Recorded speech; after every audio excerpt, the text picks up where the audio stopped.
All right, guys, welcome back. We are on part 2 of episode 8. Again, my name is Conscience. You're listening to the Conscience Hip Hop Podcast. We're sitting here with Dean, and he's telling us, obviously, we just did our icebreaker, and we got a lot of good, fun jokes out of that, and just got a little more personal story to learn a little bit more about the man behind the craft. So now we're going to kind of change gears here. Now, before we dive into all the present and future things you kind of have going on currently, I love it when people are able to see how diverse God's story is in people's lives. So, if you don't mind, can you give the people a snapshot, so to speak, of your testimony? Yeah, so I was kind of raised in a bunch of different churches. We were like a bunch of different religions, basically. I think the longest stint we had was the Church of Christ. It was very legalistic, and it was tough to. The particular church we were at just wasn't healthy. So, real quick, did you grow up in the church? Yeah, technically, yeah. Okay. Yeah. So, when I was a teen, like really coming to age, we stopped going to church. I would try to go there. Who's we? My whole family. Okay. So that must have been weird. It was weird. I don't think my brothers were ever really into it like I was. And I remember like young teen, like 13, 14, I was starting to get into some like wild mess with school and just different friends I had, like wild stuff, getting arrested and stuff. But I was still like trying to get my mom to take me to church on Wednesday nights and like just to hang out with some people, and I was kind of like living a double life in a sense. And so that continued real heavy up until I was 18. I started going to college when I was 17 because I left my high school because it just wasn't going well for me. I left my first high school, I went to Sunrise Mountain. This wasn't going well for me. I got arrested a bunch there, and I didn't technically get kicked out, but they basically told me, he's not gonna pass here. And so I went to an art school in Phoenix, and that got worse. A lot of drugs, a lot of just like heavy stuff in there. I mean, even my teacher was doing drugs. I remember this kid getting arrested in the middle of class, and my teacher was like, "Dang, that was my coke dealer." Like wow. Straight up. So like the whole school was just buck wild, top to bottom. I think the only one who, I would say the principal probably had a drug problem too, but it was like painkillers and stuff. This is like a private school? Yeah, it was like a private art school. Wow. So everybody was just like, included me, was just on stuff and getting into stuff. I left that when I was 17, and I went to college. I got my GED, started enrolling in some classes. I started taking music business and stuff. And I started to make like a turn there. Started hanging out with people who weren't really doing all the stuff that I was doing. And then very shortly after, I met my wife now. She wasn't my wife at the time, obviously, because we just met. Yeah, she just kind of like, she was different. First girl I ever met that I had to talk to her dad before I took her out. So I was like something. That'll change the game for you. Heavy. And so I sat in front of this guy, not knowing what to expect. And he's stoic. I love the dude. He's my father-in-law. Man, he is such a great dude. But he is so stoic and like motionless. And so I sat in front of him, like giving him my 5-year, 10-year spiel. And it kind of like was setting in with myself of like, I think I might be able to actually do these things. And so as far as like what you guys would look like as a family, or yeah, like because my 5-year plan was like I was gonna do music business, and kind of like I had been rapping. Oh, so you're selling him a pitch of like I'm a man, kind of right. You can trust me to take your daughter. Okay, yeah, all this stuff. So like, but like I never really like expected much from my life at that point, because it was like. I was just on the wrong path. So at that point, it was a little bit of a turning point where God kind of like put the right pieces in my life at the right time. And so it's amazing what a girl will do for you, right? Crazy, bro. It's crazy, bro. Like I try to like like keep reminding myself that my testimony is about God. It's not about my wife. But so God's been sanctifying men through women since the beginning of time, man. So man, it's the truth. So I was doing a little bit of music at the time, but I was doing positive, quote unquote, positive hip hop, but I wasn't doing it for God at all. And so my wife was like, "Yo, this is a talent that God gave you, and God allowed you to craft, and so you need to use it for Him, or you probably shouldn't use it at all." And so, yeah, man. So I started doing Christian music. Short after we met, I put out an album, "A Beautiful Day." Went pretty well for like an independent project of like not knowing promotion at all, not knowing anything at all. Like we think we invested like $2,000, maybe $3,000, and we made all our money back. So that was cool. Yeah. So and breaking even on a project like that is like breaking even for a Christian is a success story. It's a success story, bro. I was like, bump. And so, but then shortly before my wife and I got married, we got pregnant, and so that changed everything. I think that put like a real like spear to me. And it was like, all right, it's getting real. Let's go. Like enough dabbling in both worlds, enough doing this, enough doing that. Like you need to make a decision if you're gonna live for God or not. And so I made the decision to live for God. Luckily, he kind of opened my eyes to what I needed to be. The shortcomings of my parents, which I talk about in my music sometimes, and which I have a great relationship with my parents, but I think we're all not naive enough to think that anyone's perfect, so including myself. So just like what I have to deal with from that past, and what the peace and like steadfastness that I can have in God, just that He's never failed me through my entire life. And so at that point, after my son was born, I was just like on a much better track, and it was tough. It wasn't, I'm not gonna say it was like overnight, hey, everything's great, but man, it was like, it was a peace in all that. And so like a little bit more of my testimony is after my first son was born, we had a stillborn daughter, full term, Isley, and that was probably one of the toughest parts of my life to ever go through.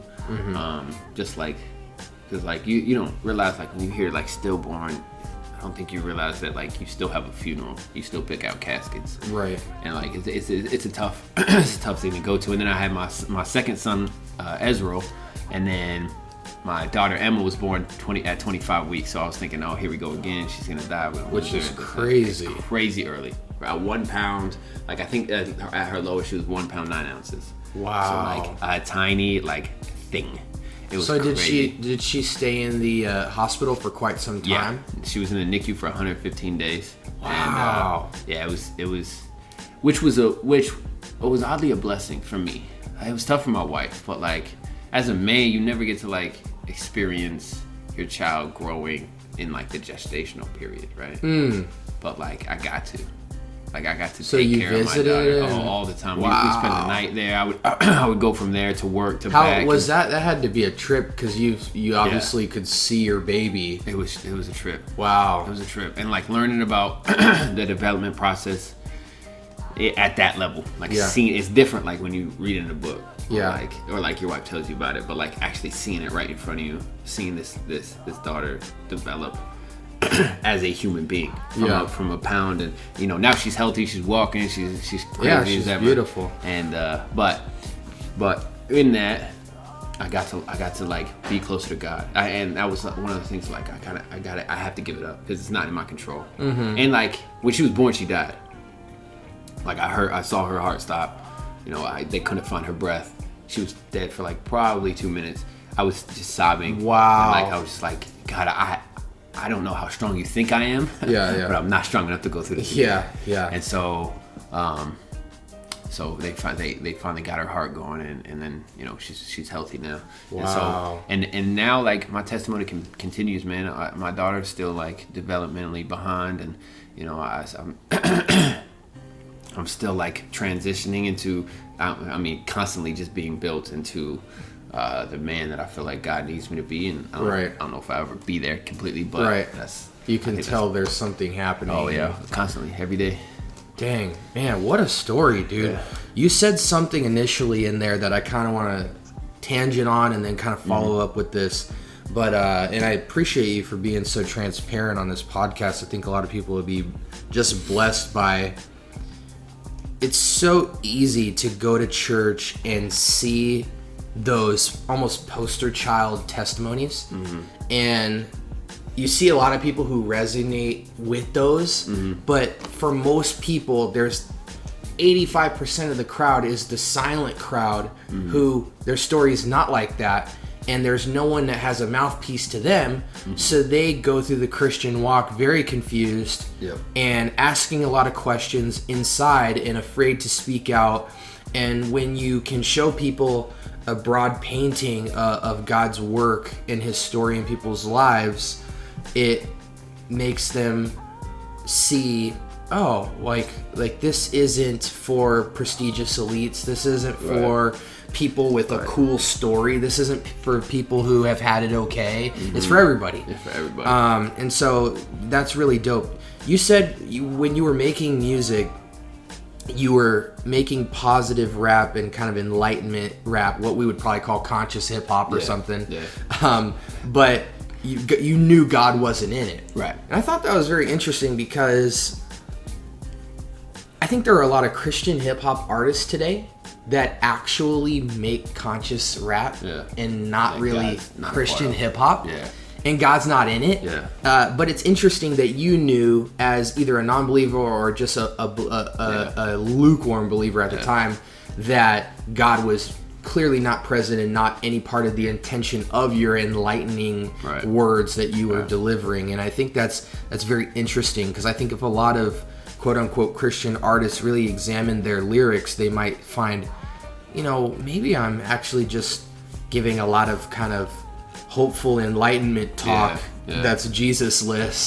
That's just something I thought about. But go ahead. And the thing about that is, it has, in my opinion, it has nothing to do with it being like I said, I don't rap like an ambassador. In part one, I was talking about the two. I don't rap anything like Ambassador. It's very he's very theologically heavy and very straight out of the Bible driven, right? And so I don't think it has anything to do with I drop a verse every other line and I'm quoting the Bible all the time. It has nothing to do with that. It happens. It has everything to do with the heart behind it. And so we can say the same things, but if your end goal is a happier life, and my end goal is a submission to God, right? Then one of them leads to life and one of them leads to death ultimately, right? And so it's very much so a heart behind it. So yeah, even though it was positive and I wanted people to be happy and I wanted love everybody kind of thing, it was there was no end goal. It was just empty at the end. You get there and you have all the money in the world, or you have a bunch of friends who love you and then you die. Yeah, and that's it. I like to see it like archery. There's a difference between taking an arrow and shooting it well into the sky versus aiming for a target. Right. And I think with hip hop, a lot of times, if Jesus is the target, they're firing arrows right past it. Yeah. On all directions, all around the target. Yeah. But they're never even anywhere in the vicinity of it. Right. And so what a lot of cats try to get away with is shooting the arrow right past the target. So they actually don't even hit it at all. Right. But they try to give this breath so imagine you're the guy behind the archer, right? And a guy fires back and he shoots the arrow and it goes right over the target. Right. You'll think, because you can see a target there. Right. Maybe you assume he was aiming for the target. He was trying to hit the target. But maybe in that archer's mind, he's like, I was just trying to hit those clouds over there. Yeah. And so I think in Christian hip hop, like the target, or and that you can relate to, and I mean you'll hear a lot of that. It's like or their target was completely different, yeah. and I think that's a really interesting analogy, because it's like there's a ton of Christian hip hop artists firing around the target of Jesus. Yeah. But when you look at the heart behind it, or you look behind a long enough body of work, you get the sense that they're just trying to give you the illusion that they're firing around that target, when really, in reality, there's a target far behind it called something else.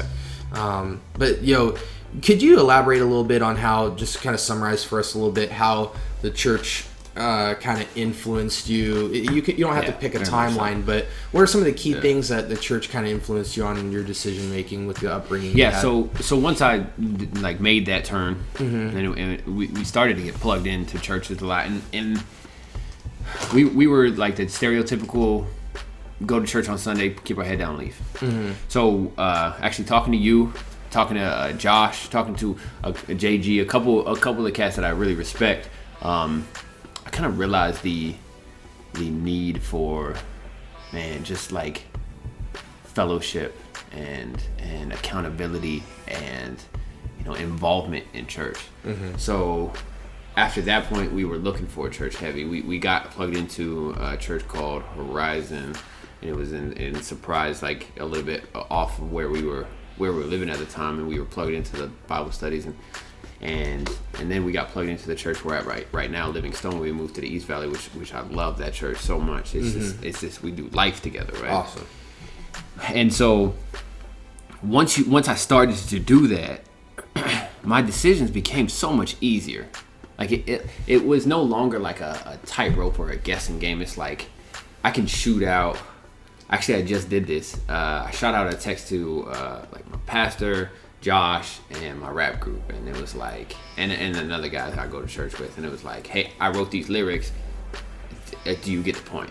Yeah. Like, am I conveying myself in a accurate way? And so like the way that it affects my decisions, it gives me so much more clarity and, oddly enough, freedom, because people always think like, oh, you go to church, you get all these rules and all these chains, and it's like, oh, and like, if you're not familiar with church being done the right way, it feels legalistic, because oftentimes it is. Yeah. Because oftentimes it is. Yeah. So once I found this non-legalistic, this like beautiful picture of what I honestly feel like church should be, and it just freed me to make better decisions. I'm constantly just like working towards, just shepherding everything I have correctly, and I don't have to do it alone. And that, I think that was the biggest part, where it's like when I was doing the conscious hip hop, I was doing it alone, and I had that, and that's kind of the reason why I was going down that lane. And even when I did a beautiful day, praise God that we got our money back, but like I did it alone. Yeah. And so I still it's a lot of weight. It's a lot, yeah. And I still have like 400 copies of of A Beautiful Day. Wow. I really do. They're in boxes in my mom's garage. And so I just man, once I got involved in the church, it really just helps guide my decisions to freedom. That's really, every step I take. Yeah. And I just want to kind of reiterate a point you've already made, but especially with people who've gone into church and had bad experiences or lackluster experiences. Maybe you've been in an amazing church, but you just weren't present because the Lord wasn't working on your heart at the time, or maybe he was, but you just hadn't had that click over moment yet. Or you were in a church that was very abusive and unbiblical, which does happen with a ton of cats, including myself, early on. The idea of being held accountable by believers and being shepherded by believers and committing yourself to a group of local people and committing yourself to a church body can feel very legalistic. And it can also feel like it's not in your best interest, because a lot of people have certain levels of convictions about what they see their life being. Yeah. And they feel like jumping into all these commitments will compromise that or make you less effective, when in reality, God has placed these instrumental things in our lives to actually make us function better. Right. For His sake. Yes. And that's the key. For His sake. Yep. You can absolutely jump out of that and do a lot of things efficiently, not for His sake. And oftentimes it leads to your demise. And so it keeps the target clear for you. Yeah.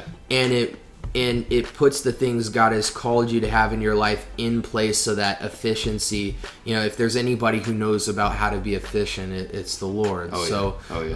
He has a blueprint that we can follow and we can trust. Right. We can get much done for the sake of His glory and for our good. If we just choose to submit to His leadership and lordship in our life. So that's really dope, man. Okay, so we've walked through about 50 minutes of a lot of unpacking, which I think so far was absolutely necessary. Yeah. We're going to touch on this a little bit, and we're going to have to wrap up into part 3. But let's segue now. Yeah. What is Swest City? Kind of walk us through, again, snapshot it for us here, because we got a lot to talk about. Yeah. What is Swest City? And kind of walk us through the beginning of it, what it's evolved to now, and where are you guys heading? So Swest City is a local media production company. So I want to emphasize on the local, because I do some work for other people. I've worked with Heesun Lee and a couple other people, but I really have a heart for local. I said it earlier. I want to serve the local body. Just artists out here that need photo shoots or graphics or video shoots or editing or anything like that. Like, that's what we're here for. So right now, that's what we are.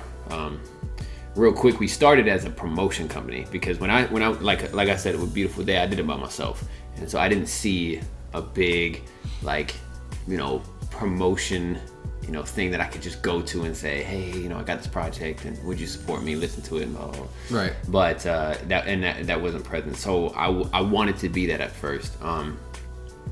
I've quickly found out how difficult that is to do by myself. Swest City was started with 2 other guys, but they have since gone and done their own thing. So it is just me by myself right now. And I saw how difficult the promotion side was by myself. The production I can do. So that's how we started. We saw the other need of production, just in like photo shoots and editing and stuff like that cats can really benefit from, especially in the direction that we feel like media is heading with, like high production value YouTubes and good photo shoots, and people just want to see high quality stuff now. So that's what we're really trying to help cats get to. For pretty low costs, and sometimes free, and sometimes I just want to help people out and work with their budgets, but also I have a family to feed, and I'm taking time away from them, so it's a delicate balance. But where we're heading is more equipment, better stuff. I got my computer and my editing stuff down pat. My computer's a beast, and all my editing programs are Adobe. Now it's just better cameras, better lenses, stabilizers, and just stuff that I can do video shoots with more efficiently. Enhance the media production and just get it to the next level. Exactly. So as we grow and as we continue to work with people, we will be investing back in. It's really me and my wife. It's really me. My wife helps a lot, but the decision making are up to me. So as I grow Swest City, I will be investing back into it and to invest back into the culture, basically. Okay, so the essence of Swest City now, in the direction that it's going, is to be, and it's operating as now, but you're just enhancing it at this point to be a full-fledged media production company that services mainly the local body with any other things that you discern to be appropriate. Yeah, perfect. That's a great way to sum it up. Yeah. Dope. Excellent. Well, our next section is the wrap. We'll kind of jump into it real quickly, but then we're gonna have to jump into part 3. But I don't really care. We're gonna have to freelance this. So now a lot of people don't know that you rap as well, and that you're heavily involved in musical functions outside of just your own rapping and stuff. And you also do projects. You've done projects in the past, as you've talked about a little bit in your testimony. Give the people out there just a brief history of your involvement with music. Kind of just summarize what you did in your testimony, and then kind of where you are now with it. Yeah. So I started music when I was 12. Okay. Just like I would make little beats on my computer and just like make little songs. They were awful, just really, really bad. Just really bad. And then I started to get serious about music when I was 14. There was a guy in my high school who did music well. And I say well, it was well at the time. He had a studio in his closet, and Sure. And it was actually really good. I was a terrible rapper, but I was serious about it, and I would go over there like 2 a.m. almost every night, and we would just make songs and make music, and it was awful. And so then I started to like evolve and find my voice. And I remember the song that found my voice was actually, we did a Touch It remix. Touch It, Bang It, Bang Oh, the Missy joint. Yeah. So I think everybody in the world has remixed that song. Oh yeah, at least once. So I used to always remember they had that 50 rapper remix on it? Yeah. Had like Papoose, Busta Rhymes, everything. DMX, Lloyd Fabulous, Banks, Lloyd Banks. all Yeah, the they Real had Deep, everybody on people, that song, They had man. so many people. And it was dope too. They did It well. was. I remember it came out. I was like, oh snap! Cause that beat just like, it was perfect to like flow to, and you got to flow with different ways. I miss Missy's production, man, Yeah. because it's not Missy's obviously, but what she did with a lot of Timberland's production is she made music sound fun. Yeah. Oh yeah. And it very wasn't much. super explicit. Right. It was about the creativity, and she yeah. put a lot of dancers on. You know, you don't see a rap video anymore with like b-boys. Yeah. She did that all day long. She had real elaborate dance concepts and stuff like that. But go on, man. Yeah. So that song, it was like the low and the high, right? And so it was like you kind of rap down here, da da da da da da, and then the beat would exactly. So when I did that, right, the up, my homie was like, "Yo, you need to rap like this all the time." And so that kind of developed my voice. I stopped rapping with him. We had some falling out, I guess. It was really just like, that's about the time when I got arrested for like the 6th or 7th time or whatever. And then I went to the other school. So I found a different producer in Avondale. One that you met, Rerun, and he really helped develop my style more like precise. And so, and I was rapping at the higher registry all the time.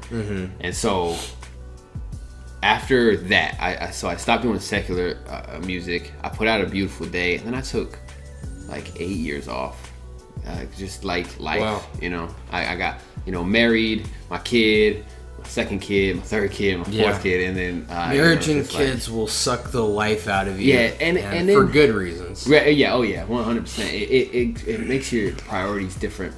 And then on top of that, so I was going by TR at the time, and on top of that, I was doing a lot of foolishness as TR.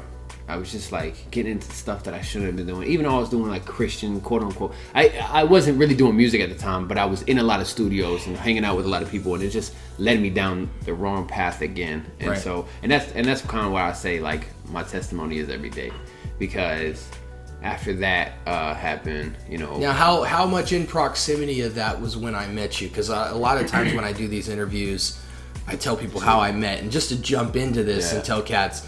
I used to chill with Josh, my boy Josh, and one night, and this is really kind of into me just knowing Josh, but we had a friendship for maybe a couple months at that point, because I was going to his church, and one night he was like, "Yo, I'm doing a collab, would you want to come with me?"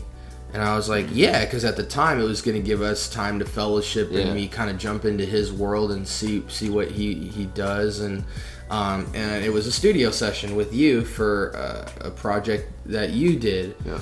And that's when I first met you in a studio in like not Goodyear. Yeah, Avondale, yeah. Right near. And then I met you, and you were a pretty funny guy, and we were joking around afterwards. And I remember you were like, "Oh, you spit," and I was like, "Yeah." And we kind of connected later on. Yeah.